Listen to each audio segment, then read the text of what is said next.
नमस्कार दोस्तों, स्वागत है आपका हमारे चैनल में।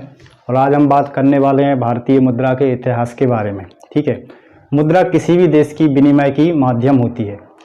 तो मुद्रा और विनिमय दोनों ही अर्थशास्त्र के अलग अलग टॉपिक हैं जिन पर हम आगे कभी दूसरी वीडियो में बात करेंगे।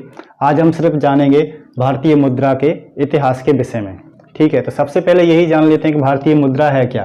तो भारतीय जो मुद्रा है, भारत की राष्ट्रीय जो मुद्रा है उसको रुपया के नाम से जानते हैं। ठीक है, तो भारत की राष्ट्रीय मुद्रा हो गया रुपया।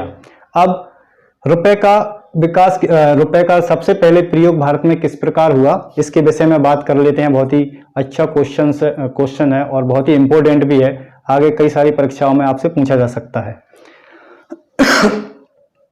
ठीक है, तो रुपए का विकास या रुपए का आविर्भाव या रुपए का जन्म, या ये मान के चलें कि रुपया कब प्रचलन में आया, तो भारत में सबसे पहले रुपए का जो प्रयोग हुआ है वो किया है शेरशाह सूरी ने।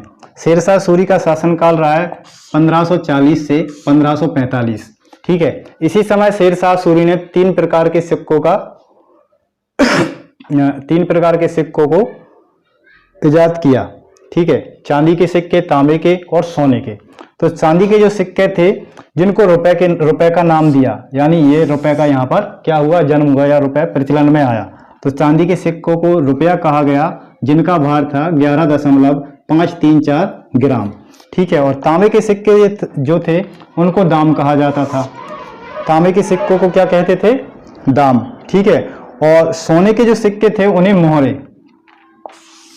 तो ये शेरशाह सूरी के तीन सिक्के थे जो उसने अपनी अर्थव्यवस्था को सुधारने के लिए या अपनी बाजार व्यवस्था की जो नीति है उसको सुदृढ़ बनाने के लिए अपने शासनकाल में लागू किए। ठीक है, अब 19वीं शताब्दी में अमेरिका, रूस और यूरोपीय देशों में चांदी का बड़े पैमाने पर खोज की गई या उत्पादन किया गया।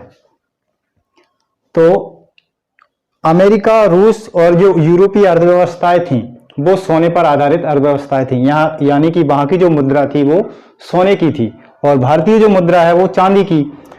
तो सोने और चांदी के जो सापेक्ष मूल्य का था उसमें बहुत ज्यादा अंतर आ गया, परिवर्तन आ गया।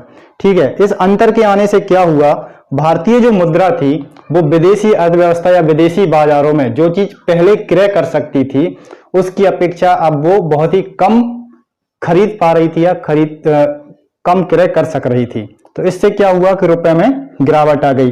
तो सबसे पहले 19वीं शताब्दी में रुपए में गिरावट आई।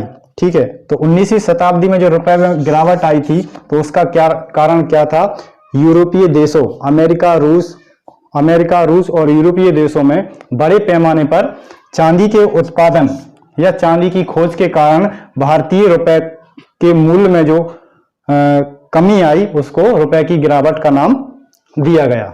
ठीक है, तो ये दो पॉइंट हमारे लिए काफी इंपॉर्टेंट हैं, इनको याद रखिएगा। इसके बाद आते हैं हम रुपए के विकास पर। तो रुपए के विकास को यदि यहां से लेके चले हम, तो शेरशाह सूरी ने रुपए का उत्पादन, ऐसा नहीं है कि मतलब शेरशाह सूरी से पहले रुपया नहीं था। ठीक है, उससे पहले भी चांदी सोने की असरफियां चलती थी जो राजा महाराजाओं के द्वारा अपने शासनकाल या अपने राज्य में चलाई जाती थी।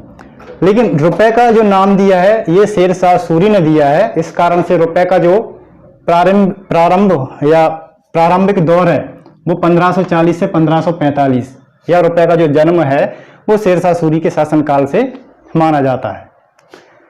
अब जब से ये रुपए का प्रचलन हुआ उसके बाद भी जितने भी राजा हुए, जैसे मुगल शासन हुआ तो मुगल शासन में भी ये रुपए का चलन रहा। उसके बाद फिर ब्रिटिश ने भारत पर रूल किया तो ब्रिटिशों के शासन काल में भी रुपए का उसी प्रकार चलन रहा। लेकिन हाँ, एक यहाँ पर केवल एक छोटा सा परिवर्तन हुआ। शेरशाह सूरी के शासनकाल में रुपए का जो भार था वो 11.534 ग्राम था। ठीक है, अंग्रेजों ने ये थोड़ा कम कर दिया, 11.34 ग्राम कर दिया। ठीक है, ये एक परिवर्तन था। उसके अलावा जो रुपए था उसी रूप में चलता रहा।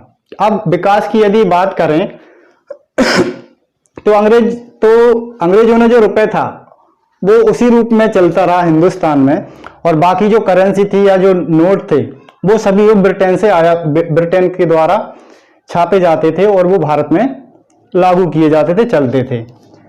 कुछ समय के पश्चात बैंकों की स्थापना की गई भारत में अपने व्यापार को सुदृढ़ करने के लिए। ये भी कुछ भारतीयों के द्वारा भी की गई थी और कुछ ब्रिटिश अधिकारियों के द्वारा।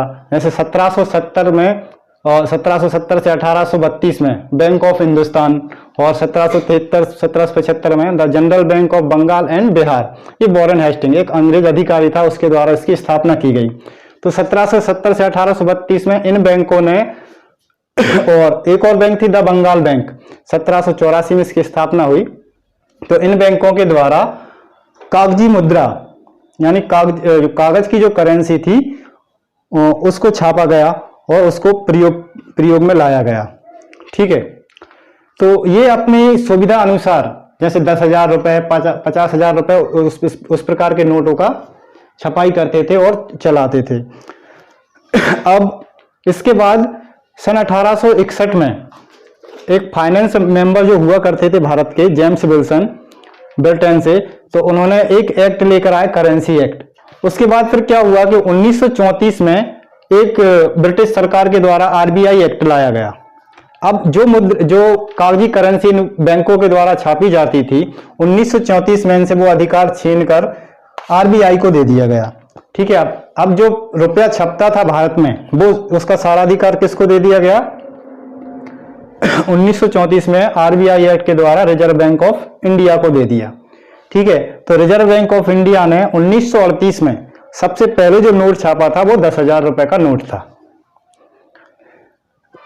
ठीक है, तो यहां तक हम ये मान के चलते हैं कि 1938 तक भारत के रुपए का जो विकास हुआ है उसको यहां तक हम अभी एंड करते हैं। ठीक है,